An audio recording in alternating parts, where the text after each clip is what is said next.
Let's have some perspective here, people. Like, James quit alcohol.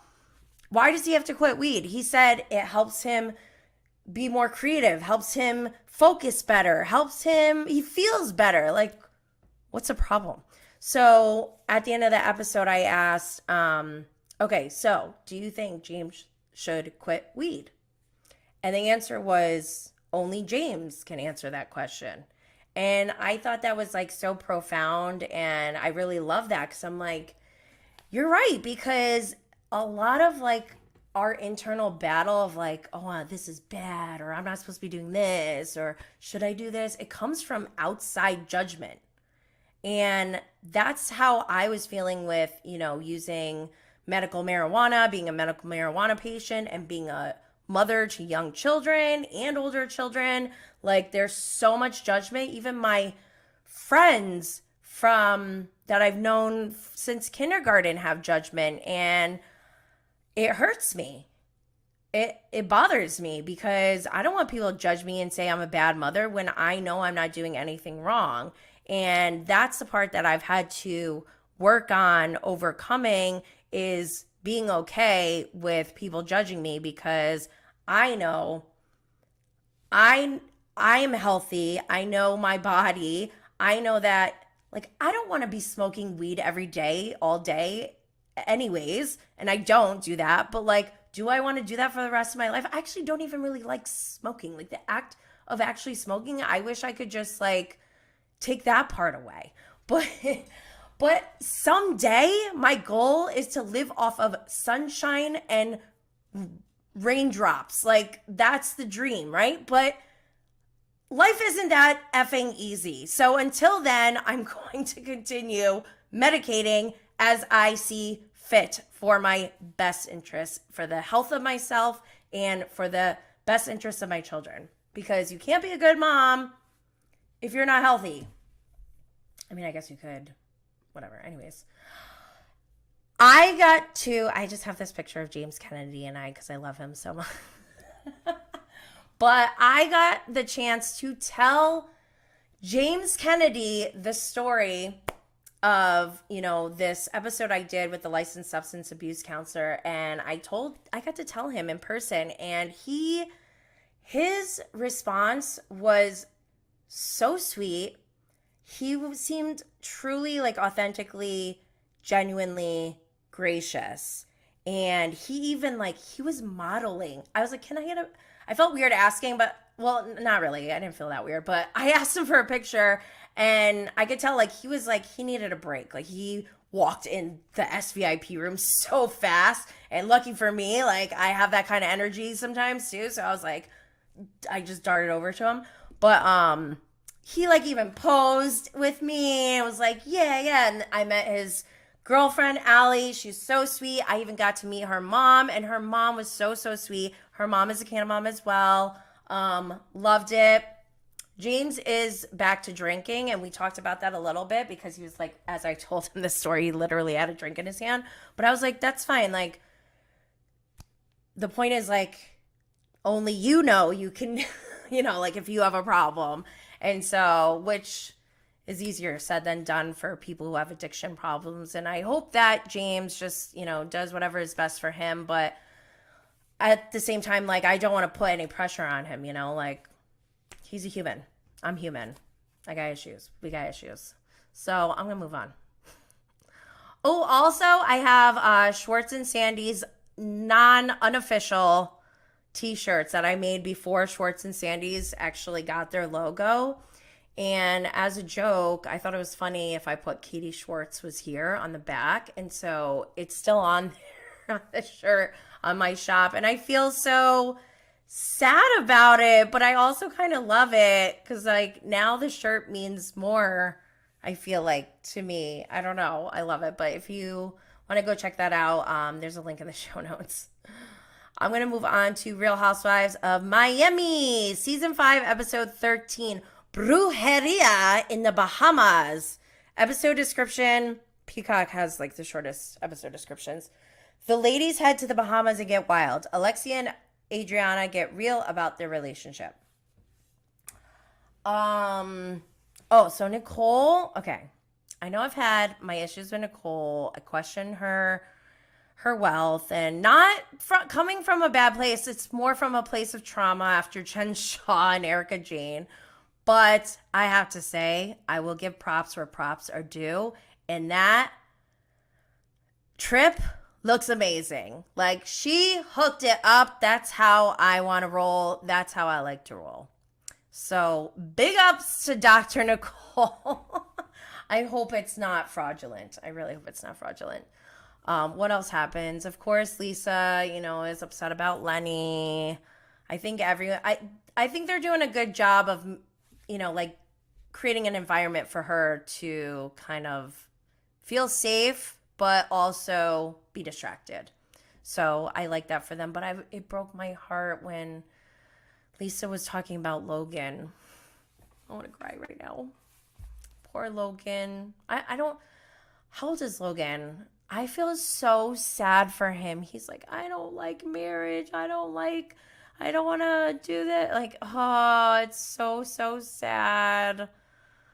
But also, I did start crying when Julia started talking about adopting a baby and telling Gertie, and Gertie, she started crying. I was like, oh, I might cry again. Oh, I love them. And then who else? Love and Kiki. Oh, problematic. I don't know. I have no authority on this topic, but people are saying that Larsa is problematic for her box braids, which reminded me of Jen Shah. But I don't know. What are the rules, guys? What are the rules? I don't know. She said she's been doing it since she was little, so I don't know. Whatever. Alexia. Oh, it was kind of interesting. We get to see Alexia not with Marisol finally. And I think right in the last minute, Marisol shows up right when they're talking about her too. It's funny, but I kind of do want to see Alexia and Marisol separated more, because I think we can get to know Alexia a little bit more. And maybe if she's apart from Marisol, she might not feel so stern. Like, she seems very set in her ways. And I feel like if she's on her own, she might be able to break down that wall a little bit and get further with people in their friendships. Okay, I'm going to move on. So I haven't been watching Million Dollar Listing LA the way that I used to, but I did. And like, I slacked in the beginning of the season, but I've been like kind of watching in the last few weeks. And last night, oh my God, I was dying, because one of my most favorite Bravo moments of all time that lives rent-free in my head is the moment when Josh Altman and Josh Flagg were arguing over a house. They were like fighting over a developer as their client or whatever, and they're outside. And Josh Flagg is just sitting there like with his hands in his pockets, and Altman's going off on him. And he's like, you should be, what did he say? Oh man, I don't have it. I posted it on my Instagram, but he's like, says something like, how can you look your grandmother in the face who built an empire from nothing? And Flagg just slaps him right across the face. It's like, you don't talk about my grandmother. And I'll never forget that moment. And last night, the new episode this week, they're talking about this house, and they're like, oh yeah, that's from the developer. They show the developer. I'm like, wait, I know this guy. I've seen him before. And then Flagg shows up, and they're like, wait a minute. Is this the house? 10 years later, they're at the house trying to sell the house that they originally sold way back where the slap happened. Oh my God, it's so great. And then another great part of this episode was Flagg going and seeing this old Hollywood mansion. It was massive, and it was just like historic. I didn't know he's part of like some historic preservation society or whatever, and it was so cool, like, to see those kind of places still intact. Somebody mentioned like they would totally watch Josh Flagg just going through like old houses like that. I think I would too. Like, it was so cool. But other than that, oh my gosh, so much. Oh my God, it's an hour and 20 minutes already? Well, I want to thank you all for joining. We had a lively chat today. Thank you so much, everyone who's here. I'm trying to figure out what I'm supposed to do next. Well, thank you so much for joining us today. Again, subscribe, review, share, like, and or leave a 5-star rating.